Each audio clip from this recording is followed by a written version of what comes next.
Halo Sobat Fakta Dunia, di video kali ini kita akan membahas tentang 7 tragedi paling kelam dalam sejarah Indonesia. Indonesia, negeri yang penuh warna dan keberagaman. Tapi di balik semboyan Bhinneka Tunggal Ika, ada lembaran sejarah yang kelam. Kisah tentang darah, air mata, dan perpecahan. Tragedi-tragedi yang menorehkan luka dalam perjalanan bangsa ini. Inilah 7 tragedi paling kelam dalam sejarah Indonesia. Yang pertama, tragedi G30 SPKI pada tahun 1965. Pada malam 30 September 1965 menjadi malam paling menegangkan dalam sejarah Indonesia.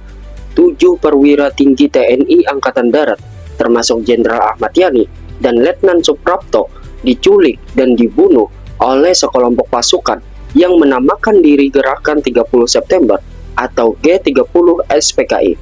Jenazah mereka ditemukan di lubang buaya dengan luka-luka yang mengenaskan. Peristiwa ini memicu pembantaian massal terhadap orang-orang yang dituduh komunis. Diperkirakan 500.000 hingga 1 juta jiwa tewas dan banyak yang hilang tanpa kabar. Kekerasan baru mereda setelah Soeharto mengambil alih kekuasaan pada tahun 1966. Namun, siapa dalang sebenarnya masih menjadi misteri hingga kini. Yang kedua, tragedi Malari 1974. Pada 15 Januari 1974, ribuan mahasiswa di Jakarta turun ke jalan. Mereka memprotes dominasi modal asing dan menuntut pemerintahan yang bersih. Namun, aksi damai berubah jadi kerusuhan besar. Mobil dan gedung dibakar, toko dijarah, dan situasi berubah kacau. Sebanyak 30 orang tewas, ratusan luka-luka, dan lebih dari 700 orang ditangkap. Militer turun tangan dan menumpas demonstrasi dengan keras. Tragedi ini menjadi simbol bisunya kebebasan rakyat di bawah kekuasaan Orde Baru. Yang ketiga, tragedi Tanjung Priok pada tahun 1984. Jakarta, 12 September 1984. Ketegangan antara aparat dan warga di sekitar Masjid Tanjung Priok meledak menjadi tragedi. Massa menuntut keadilan atas tindakan aparat terhadap umat Islam. Namun, aparat merespon dengan peluru. Tentara menembaki massa dan korban berjatuhan. Versi pemerintah menyebut 24 orang tewas. Namun saksi mata dan lembaga HAM memperkirakan ratusan orang meninggal. Banyak korban dikubur tanpa identitas. Peristiwa ini menjadi simbol kelamnya represi terhadap rakyat kecil pada masa Orde Baru. Yang keempat, tragedi Santa Cruz, Timur Timur 1991. 12 November 1991, ribuan warga Timur Timur berkumpul di pemakaman Santa Cruz di Dili untuk mengenang kematian rekan mereka. Namun, tentara Indonesia menembaki massa tak bersenjata. Lebih dari 250 orang tewas. Rekaman video peristiwa ini bocor ke dunia internasional dan mengguncang reputasi Indonesia.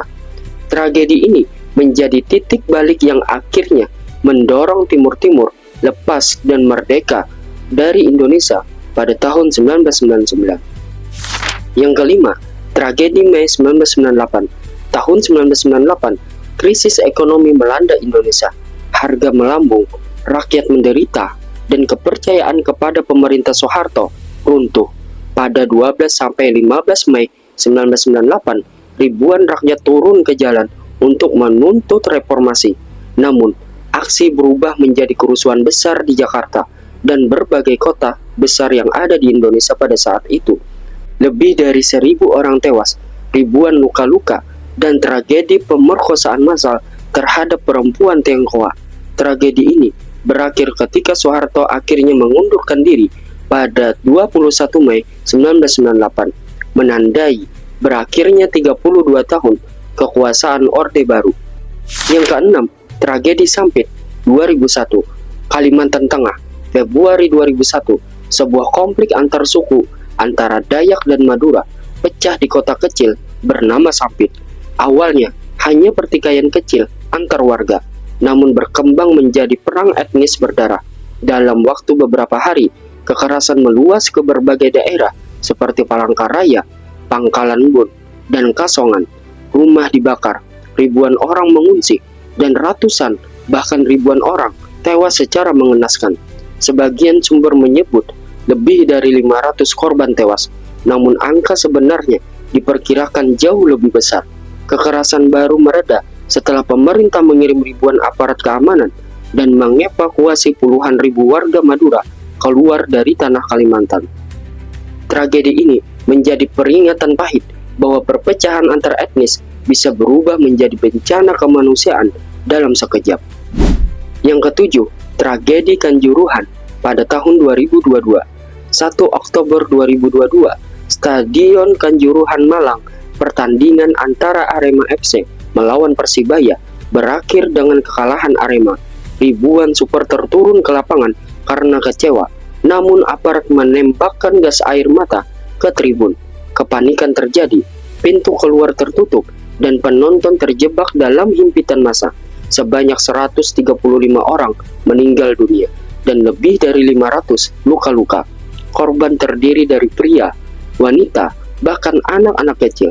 Tragedi ini tercatat sebagai bencana sepak bola terbesar ketiga di dunia.